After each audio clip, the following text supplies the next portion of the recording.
ఇది మా స్వాస్థ్య food processing unit అండి. ఈరోజు స్టాక్ అంతా అయిపోయింది గ్రెయిన్స్ అని చెప్పి గ్రెయిన్స్ తెప్పించుకున్నాను. రాగులు, జొన్నలు, కొర్రలు అన్నీ ఒకేసారి తెప్పించుకుంటాను. మాకు వేర్ హౌస్ లేదు కాబట్టి ఎంత అవసరమో మంత్కి అంతనే తెప్పించుకుంటాను. సో క్వాలిటీ ఆఫ్ గ్రెయిన్స్ ఒకసారి చూపిద్దామని చెప్పి వీడియో తీస్తున్నాను. అందరూ అంటుంటారు ఎందుకు నీ స్వాస్థ్య ఫుడ్ ప్రోడక్ట్స్ ఒక 10 రూపీస్ ఎక్కువ అని. చూసారా, ఇవి జొన్నలు. ఇది నంద్యాల జొన్నలు అంటారు. బయట ఇది 65 రూపీస్ దాకా ఉంది కాస్ట్.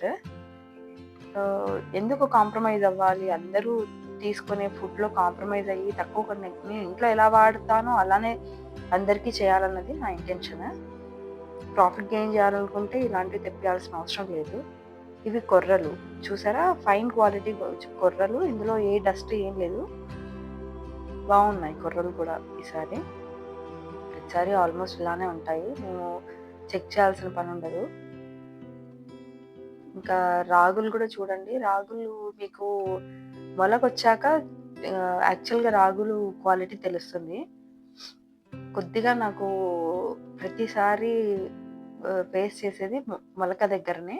సో ఈసారి కూడా నేను నానబెట్టి ఒకసారి చెక్ చేసి మొలకొచ్చిన తర్వాత కూడా మీకు ఒకసారి వీడియో అప్డేట్ చేస్తాను. ఇవి సద్దలు కూడా బాగానే ఉన్నాయి. సో ఈ క్వాలిటీ ఒకసారి చూపిద్దామని చెప్పేసి ఈ వీడియో తీస్తున్నాను. బయట మార్కెట్లో ప్రొడక్షన్ ఏ గ్రెయిన్స్ చేస్తున్నారని నాకు సంబంధం లేదు. నా క్వాలిటీ నేను మెయింటైన్ చేస్తున్నాను. చూపిద్దామని వీడియో చేస్తున్నాను. Thank you.